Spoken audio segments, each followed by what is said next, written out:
My mom didn't sit me down for a talk. She dragged my suitcase onto the driveway, popped it open, and started tossing my clothes into a plastic trash bin like she was taking out yesterday's leftovers. I stood there in my work shoes, still smelling like coffee and syrup from the brunch shift, watching my life land in a pile next to the recycling. I'm Harper, I'm 24, and that bedroom was the only reason I could afford to stay and help run my family's little diner. But my mom didn't even look me in the eye when she said it.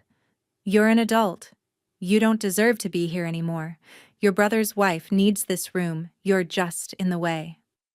Behind her, I could see a pair of perfectly manicured hands touching the window frame, already imagining it as a studio, a backdrop, a prop. No one asked where I was supposed to sleep that night, how I was supposed to finish my online classes, or who was going to run the social media and the delivery apps that kept the diner from going under. My brother walked past me, grabbed another box, and said I was being dramatic when I flinched as my laptop almost hit the ground. I didn't scream. I didn't beg. I didn't throw anything back. I picked up what was left of my stuff, put the rest of it on the curb, and walked away without saying a single word. 2 weeks later, before sunrise, they were the ones standing outside my door with swollen eyes and shaking voices, asking me to save them. And the first thing I did was reach for my phone and say, "Hi, I think there are some strangers causing trouble outside my apartment. If you think that sounds cold, wait until you hear what happened in between." I did not cry on that driveway. I waited until I was in the back of an Uber, watching the house I grew up in shrink in the rearview mirror, before I let myself feel anything. My friend Nia opened the door to her tiny downtown apartment in an oversized hoodie, hair in a bun, eyes wide when she saw me standing there with 2 bags and a trash bag full of clothes. She did not ask what happened. She just said, "Take my bed. I will take the couch. We will figure it out tomorrow." The next morning, when the sun came through the cheap blinds and my back was sore from sleeping wrong, reality finally hit. My entire life had been wrapped around that diner and that house. I knew every regular's coffee order, every holiday rush pattern, every stupid glitch on the delivery app. And in one night, my family had decided I was disposable. Instead of breaking down, I opened my laptop and started making a list. Every account I had created for the diner was under my email, my passwords, my work, the website, the Instagram, the TikTok, the email newsletter, the relationships with local roasters and food bloggers. All of it existed because I built it. My mom, Brenda, always said she was too old for that internet stuff, that I was the smart one. My brother, Tyler, had no idea what an ad manager even was. His wife, Madison, my brand new sister-in-law, thought posting selfies with latte art was enough to keep a business alive. I spent 12 straight hours cleaning up the mess they had made of my life.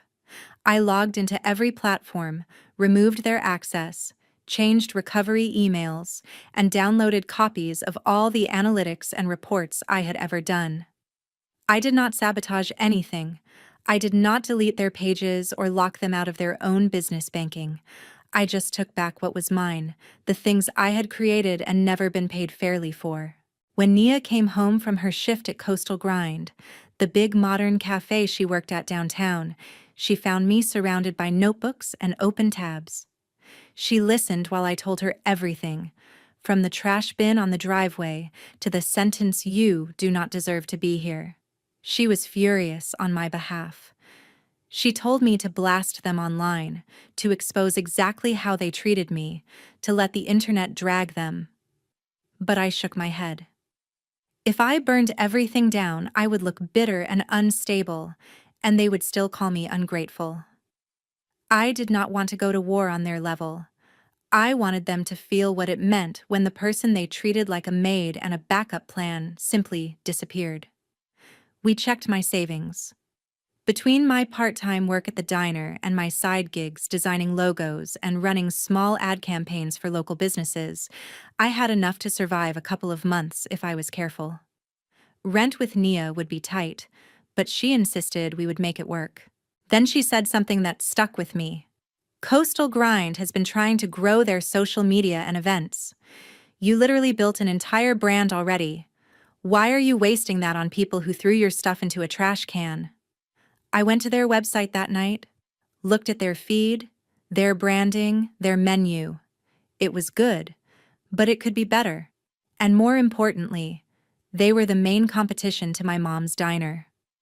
Not because of location, but because of the kind of people they pulled in: younger crowds, remote workers, tourists. If I was going to start over, why not start right where it would hurt my family the most, without touching them directly? The next day, I sent in my resume, along with a case study I wrote in one sitting about how I grew my mom's diner page from almost nothing to being fully booked on weekends. I did not mention that my family had kicked me out. I just laid out numbers, strategies, screenshots. When Coastal Grind replied and asked to meet, it felt like the first breath after being held underwater. I was not planning a dramatic revenge montage. I was planning a career, a life where the work I did actually belonged to me. But deep down, I knew one thing. My family thought I was the weakest link. They were about to find out what happened when the person they called a burden stopped holding their world together. Coastal Grind did not feel like work on the first day. It felt like being dropped into a completely different universe. The place was all glass and plants and clean lines, light spilling in from the street, laptops open on every table. Nia met me at the door, tied on her apron, and introduced me to the manager. A tall guy named Blake with tired eyes and the kind of calm voice you only get after years in hospitality. He had already read my case study. He asked me 3 questions about how I handled negative reviews, no-show influencers, and last-minute menu changes, then said, "We could really use someone like you." They started me as a marketing coordinator, part-time with the promise of more hours if things went well. It was more than I had ever gotten in writing at my mom's diner. Within a week, I was planning our first Sunrise Sundays event series: soft jazz, specialty pancakes, and a limited-run cold brew flight that would photograph beautifully. I sat in the back office and pulled out all the tools I had once used for my family, this time with people who actually appreciated them. I built a content calendar. I optimized their profiles. I designed flyers and email blasts that looked professional instead of thrown together at midnight. And because I knew the neighborhood, I recognized usernames in the comments. Regulars who used to come to my mom's place started leaving little messages. "Wait, are you the Harper from Harper Sunrise Diner? You're killing it here." One by one, they started dropping by Coastal Grind, just to check it out, then staying, then bringing friends. I never told them not to go back to the diner. I just made sure that if they chose between a place that ignored their DMs and a place that remembered their name and favorite drink, the choice felt obvious. While my life was shifting into something new, the old house barely texted me once. The one time my mom reached out, it was a blunt message. "What is the password to the diner's Instagram? I can't get in. Madison wants to post." I stared at the screen for a full minute. She did not ask where I was staying or if I had a job. Just about access. I typed back, "Those accounts are under my name and my business. You can make your own." Then I blocked her number. A few days later, Nia came back from a grocery run grinning. "You are not going to believe this," she said, falling onto the couch. She had run into one of our old neighbors near the house. According to them, Madison was already planning a massive makeover. She wanted to rip out the cozy old curtains in my ex-bedroom, repaint the walls white, add a full wall mirror, and build a customized vanity with built-in lights so she could film skincare routines and soft girl morning vlogs. The quote from the contractor was around $10,000. My mom hesitated for maybe half a second about the cost. Then Tyler stepped in. He told her it was an investment, that Madison's followers would bring in more customers, that the diner needed to look modern if it wanted to survive. I almost laughed when Nia said that part. Madison had maybe a few hundred followers and thought that meant she was an influencer. But my mom, who never understood how any of it worked, believed the fantasy. They pulled money from the diner's savings. The savings I had helped build by negotiating better deals with suppliers and running successful campaigns. I pictured them arguing over backsplash samples and ring lights, while at Coastal Grind I was pitching a collaboration with a local roastery that would actually bring in traffic. The first Sunrise Sunday sold out of the special cold brew flight before noon. People tagged us in their stories, sharing pictures of latte art and the view through the big windows. Blake watched the numbers and shook his head in disbelief. "You did all of this at your mom's place by yourself?" he asked. I shrugged. "More or less," he said. "Then this is just the beginning." The same week, one of our old delivery drivers stopped by Coastal Grind, wearing a different logo on his jacket. He told me he had been cut from my mom's diner when Madison insisted she could handle deliveries herself through friends and cheap apps. Service got slower. Orders got messed up. Someone left a 1-star review complaining the food was late and cold, and that whoever ran the Instagram account responded with a sassy comment instead of an apology. I knew that tone. It was pure Madison. I did not gloat out loud, but there was a cold little knot of satisfaction in my chest. They had wanted me gone so badly they threw my stuff in the trash. Now they were paying strangers to do a worse job than I ever did for free. At night, on Nia's couch with a blanket over my legs and my laptop balanced on my knees, I watched the numbers climb for Coastal Grind and wondered how long it would take before my mom realized what she had given up. I did not reach out. I did not check their pages, even though curiosity burned. I just kept building. Because the thing about pulling the keystone out of a structure is, you do not have to push anything else. You just wait and listen for the cracks. I thought the worst they could do was throw my stuff away and steal my bedroom, but apparently I underestimated how fast greed can snowball. A couple of weeks into my new job at Coastal Grind, Naya came home from a late shift, dropped her bag on the floor, and said, "Okay, you need to hear this."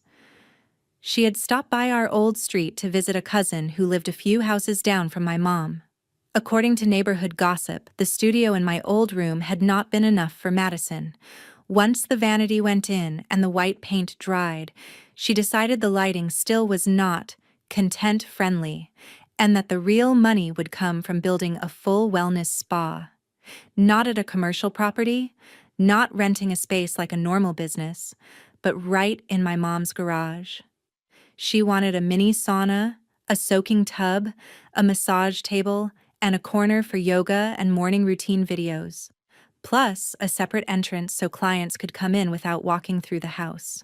The contractor's quote for the garage transformation was $15,000, not including the furniture and decor.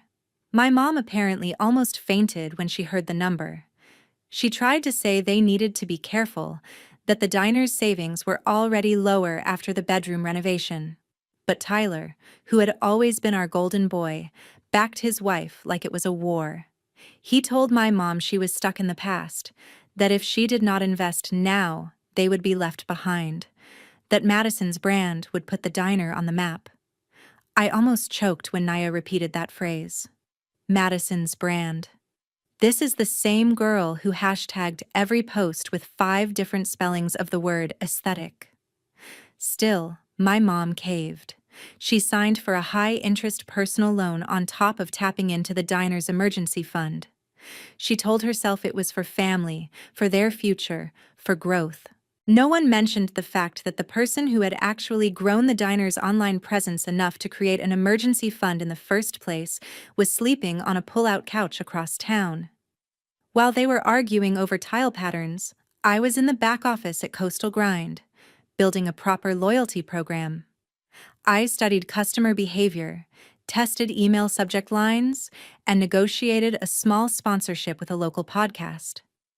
When we launched our app and people started earning free drinks and brunch items, the response was instant. Our regulars became evangelists. dragging in coworkers and friends so they could rack up points.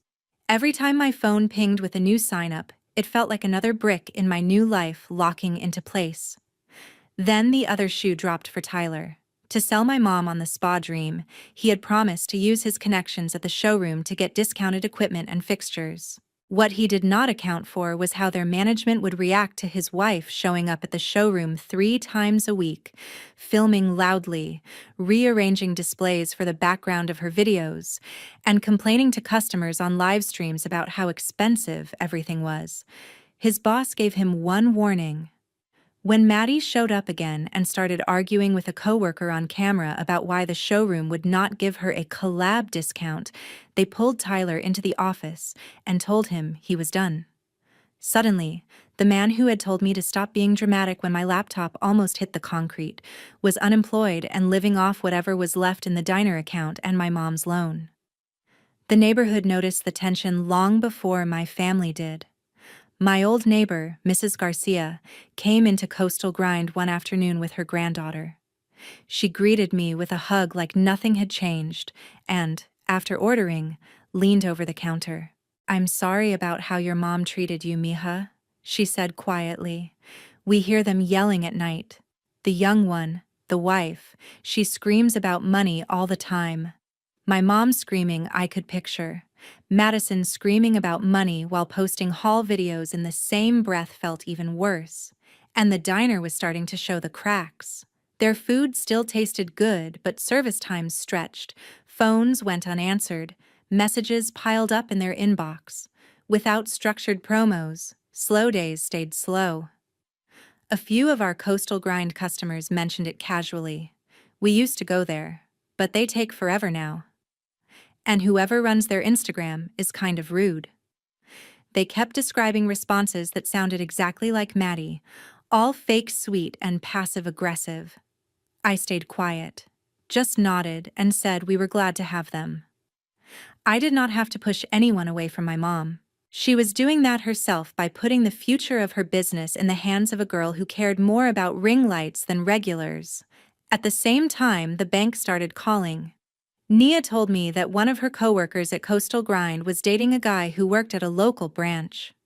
He could not give details, obviously, but he mentioned in passing that plenty of small businesses were overextending themselves on renovations and influencer campaigns, especially older owners who did not understand what they were signing up for. I did not ask if my mom's name was on that list. I already knew. Late one night, as I was tweaking ad targeting for our next event, my phone lit up with a number I had not memorized, but still recognized. My mom had found a way to text me from a different phone. The message was short and cold. "We need help with the diner's online stuff. Send the logins." I stared at it until the words blurred. There was no apology. No question asking if I was okay, if I had somewhere safe to sleep, if I was eating. Just, "We need help." For a second, the old reflex kicked in. The good daughter reflex. Fix it. Save them. Make it easier. But then I remembered the weight of my suitcase hitting the driveway, the sound of my clothes rustling in a trash bag, my mother's voice saying, "You don't deserve to be here." I typed out one sentence. "I don't work for you anymore. You told me I was in the way. I hope you figure it out."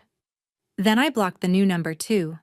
At Coastal Grind, our metrics kept climbing. Blake pulled me aside after our second sold-out event, showed me the revenue charts and said, "Whatever you need to keep this going, you've got it. Investments in better equipment, higher ad spend, expanded hours, all on the table." The contrast made me almost dizzy.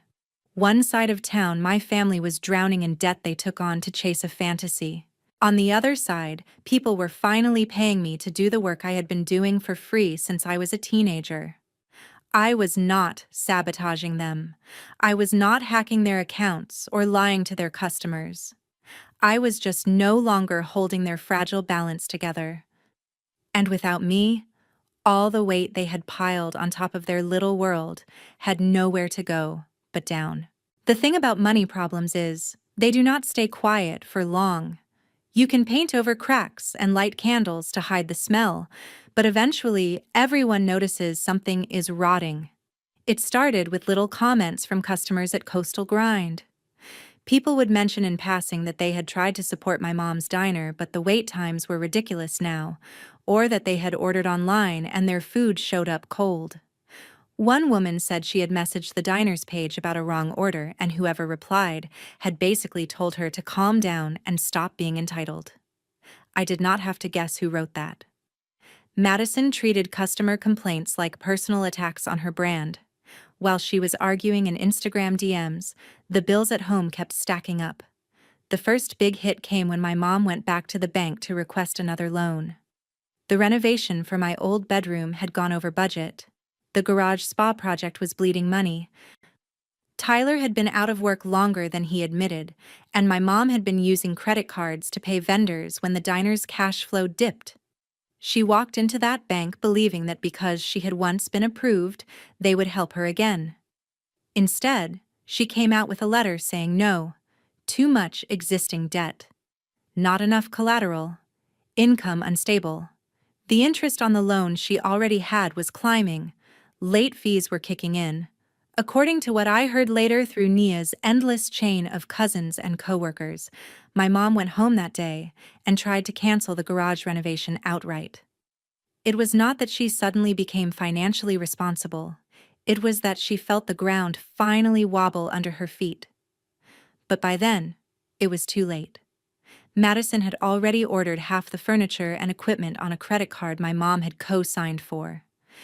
A gleaming chrome cart for skincare products, a fancy towel warmer, fake plants and minimalist wall art, glass jars for bath salts. She justified every purchase as for the business, but nothing made it into actual paying customers' hands. She filmed unboxing videos and morning routine reels in spaces that were still full of construction dust. Tyler, desperate to feel like the man of the house again, backed her on every swipe. "It is going to pay off," he kept saying. "You have to spend money to make money." Meanwhile, the diner was hemorrhaging reputation. Without a consistent social media strategy or decent customer service, slow days stayed empty.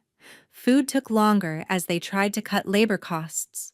Deliveries got delayed because Madison tried to manage routes herself around her filming schedule. One of our old regulars, Mr. Jacobs, a retired teacher who had been eating pancakes at that diner since before I was born, showed up at Coastal Grind one morning. He sat at a corner table, ordered coffee and a breakfast sandwich, then looked at me with something like guilt in his eyes. "I tried," he said. "I really tried to stick with your mom. But that girl she hired, the one always filming herself, she made me feel like an inconvenience for asking for my eggs to be reheated." His voice cracked on that last word. I refilled his cup and thanked him for being honest. I knew he was not the only one who felt it. When I finally broke down and checked the diner's page from a burner account one night, the change was brutal. Grainy photos, messy captions full of typos, defensive replies to negative reviews. The cozy neighborhood spot I had spent years polishing into something people were proud to tag looked like a parody of itself. While their digital presence crumbled, things inside the house were getting ugly. Hushed fights turned into screaming matches. Neighbors who once sat on their porches and chatted in the evenings now closed their doors and turned up the TV. The police were called at least twice when Madison went on loud rants about money and loyalty and how no one appreciated her sacrifice. The same woman who had looked at my old bedroom and saw nothing but a blank canvas for her videos was now surrounded by half-finished projects and unpaid invoices. My mom, who had once prided herself on being a good neighbor and a solid small business owner, was becoming the woman people whispered about and avoided. And in the middle of all that, she still tried one more time to use me as a tool. She knew my numbers were blocked, so she cornered Nia after a shift one night, waiting outside Coastal Grind like a customer, but not coming inside. She asked how I was, When Nia said I was fine and working hard, my mom did not ask where I was living or if I needed anything. She went straight to business. She told Nia the diner was going through a rough patch and that Madison was still learning social media. If Harper just comes back to help with the online stuff for a while, she said, we can get through this. She can stay in the guest room until things settle. The way Nia described it later made my stomach twist. That casual assumption that I would come running back to the same house where my belongings had been dumped into a trash bin, as if nothing had happened, as if she was doing me a favor. Nia told her no. She told my mom that I was building something new, that I had a job where people respected me, that I was not coming back. My mom's face went hard. She said I was being dramatic, that family forgives and moves on, that I should not hold a grudge over one bad day. When Nia told me all of this, I did not cry or scream. I just felt a kind of exhausted clarity. My mom did not miss me. She missed what I had done for her. She did not want her daughter back. She wanted her unpaid social media manager back. At Coastal Grind, things were moving in the opposite direction. Our app numbers were climbing. Our events were selling out. I convinced Blake to hire back the old delivery driver my mom had let go. He knew the neighborhood, knew the people, and he was thrilled to be treated like a human being instead of a disposable service. We added more routes, including one that looped right by my mom's diner. Customers in that area started ordering from us instead because our food arrived hot, on time, and with a thank you note in the bag. I made sure every interaction felt personal, not fake influencer personal, real. When the landlord of my mom's building finally sent an official notice about late rent and potential eviction, the news rippled quietly through the neighborhood. Commercial landlords in that part of San Diego do not play around. They tolerate a lot, but not repeated late payments and obvious financial chaos. My mom tried to stall him, promising things were turning around, that they just needed a little more time. But the numbers on her ledger did not care about promises. Standing in the back room of Coastal Grind, watching our revenue charts climb while hearing through the grapevine that my childhood home and my mother's livelihood were on the brink, I felt something I am not proud of and will not sugarcoat. Relief. Not because they were suffering, but because for once, their choices were finally catching up to them instead of landing on my shoulders to fix. I had spent years being the invisible net under their bad decisions. Now, for the first time, I had stepped aside. And as cruel as it sounds, there was a dark, quiet satisfaction in knowing that the fall they were feeling was not my fault. It was gravity. The notice on my mom's diner door went up on a Tuesday. It was a plain white sheet of paper with black printing, the kind landlords use when they are done asking nicely. According to what Mrs. Garcia told one of our baristas, my mom pretended it was a misunderstanding at first, said the check must have gotten lost in the mail, said she would sort it out by the end of the week.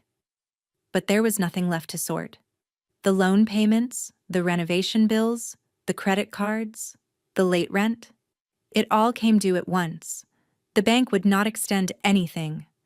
The contractor wanted his money. The landlord, a man who had owned half that strip of shops for as long as I could remember, had already lined up a new tenant in case my mom defaulted. That tenant was Coastal Grind. Blake had mentioned a possible expansion a few weeks earlier, nothing concrete, just an idea. We were bursting during peak hours, turning away people on weekends. When he asked me where I thought the perfect second location would be, I did not hesitate. I told him about the corner where my mom's diner sat, about the foot traffic, the parking, the history. I did not mention my last name. I did not say, that was my childhood. I just laid out the numbers, the demographics, the potential. Blake did his own research. The landlord confirmed my mom was behind and struggling. He saw an opportunity to replace a failing tenant with a thriving one. Business is cold like that. By the time the eviction notice went up, the lease with Coastal Grind was already being drafted. I did not have to sign anything. I just watched the emails roll in, the plans for renovations that actually made sense, an updated kitchen layout, better seating, real investment backed by real revenue. On the other side of town, my mom's life was folding in on itself. The house I grew up in had a second mortgage hanging over it. Between the loan for the bedroom studio that never really took off and the unfinished garage spa, there was almost no equity left. Tyler and Madison were fighting daily.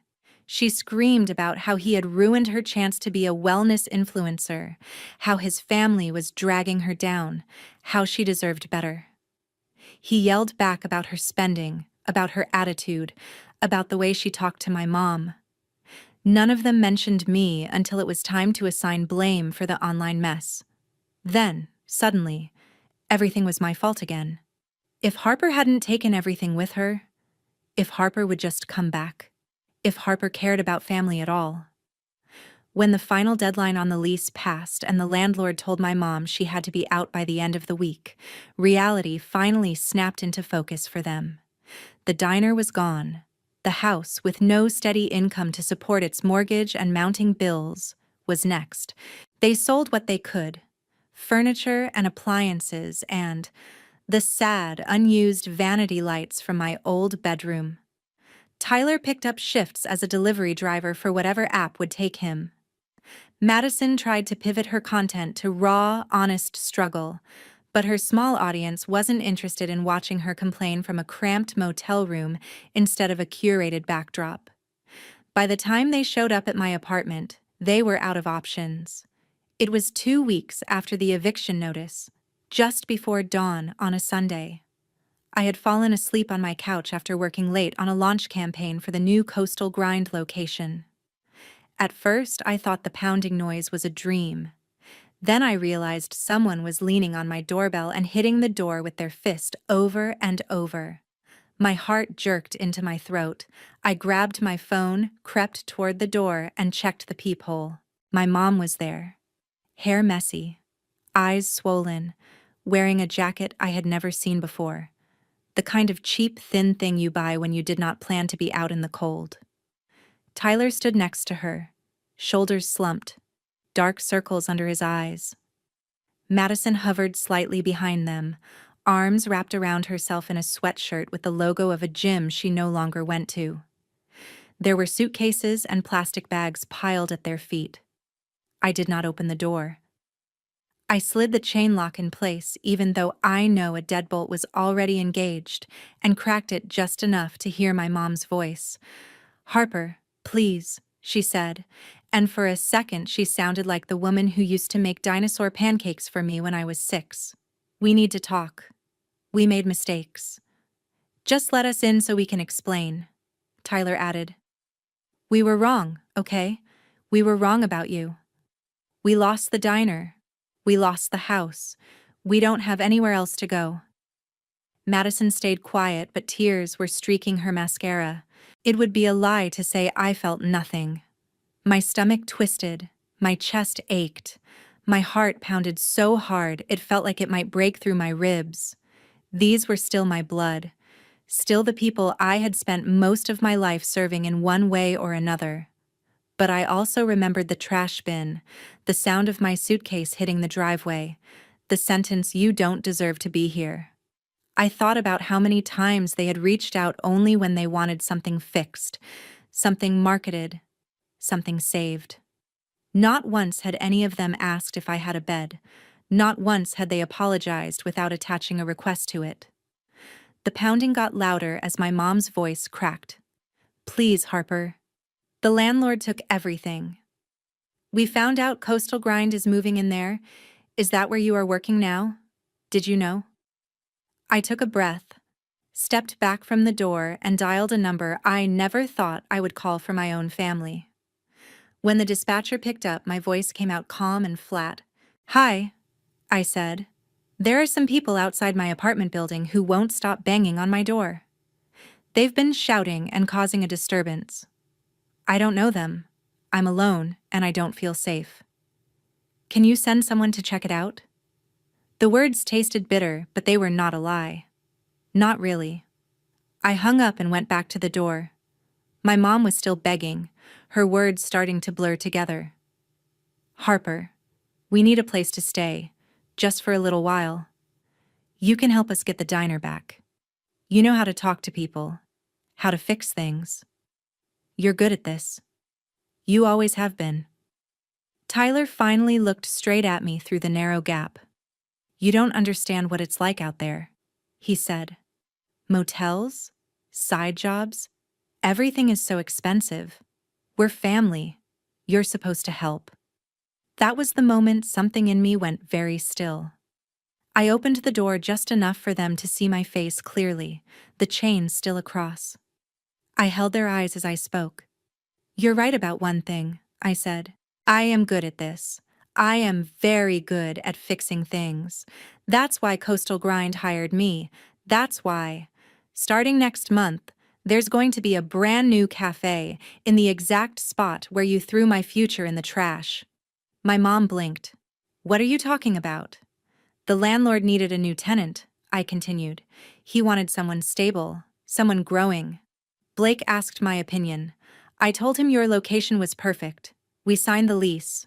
We are gutting the inside and turning it into something better. Madison's face twisted. You stole our business, she snapped. You ruined us. I shook my head. No. You did that when you spent more on ring lights than on payroll. You did that when you fired good people and insulted customers. All I did was stop holding your world together for free. Sirens wailed faintly in the distance, getting closer. My mom sagged against the doorframe, suddenly looking older than 50. I never wanted this, she whispered. I just wanted you kids to have more than I did. Then you should have started by not throwing away the one person who already knew how to build something, I said quietly. The flashing lights turned the hallway blue and red. An officer stepped out of the elevator a moment later, hand resting lightly on his belt, expression professional. Is everything okay here, ma'am? I opened the door just enough for him to see my mom and siblings, then stepped back. They've been here banging and yelling for a while, I said. I asked them to leave. I don't feel safe letting them in. My mom stared at me like she did not recognize the person standing in front of her. The officer kept it simple, asking them to move along, reminding them they could not loiter in the hallway or disturb other tenants. There was no dramatic arrest, no handcuffs, just a quiet, humiliating walk back down the corridor with their suitcases and plastic bags. As they shuffled past me, my mom reached out, fingers brushing the doorframe where my hand had been. I'm still your mother, she said, voice breaking. I did not flinch. I just met her eyes one last time. You told me I didn't deserve a place in your home, I said. Now you know what it feels like to be on the other side of that door. Then I closed it, slid the chain back, and leaned against the wood, heart pounding, knowing that for the first time in my life, I had chosen myself over the people who thought I would always choose them, no matter how hard they pushed me away. The grand opening of the new Coastal Grind location felt like walking into an alternate timeline where my life had taken the right turn years ago instead of last month. The building was the same one I had spent half my childhood in, but everything inside was different. The greasy carpet was gone, replaced by polished concrete and warm wood. The old sticky booths had been swapped for bright tables, soft chairs, and a long bar facing the windows. There were plants in the corners, soft music playing, and the smell of good coffee and fresh pastries instead of burnt oil. The only thing that stayed the same was the way the morning light poured in through the front windows. The same windows I had once wiped down after school while my mom counted cash in the back. Now I stood near the entrance with a Coastal Grind badge clipped to my shirt and a tablet in my hand, watching people file in, some curious, some already loyal to our first spot. A few faces from my old life blinked when they saw me. Isn't this where your mom's diner used to be? One of them asked gently. I smiled and nodded. It is, I said. Things change.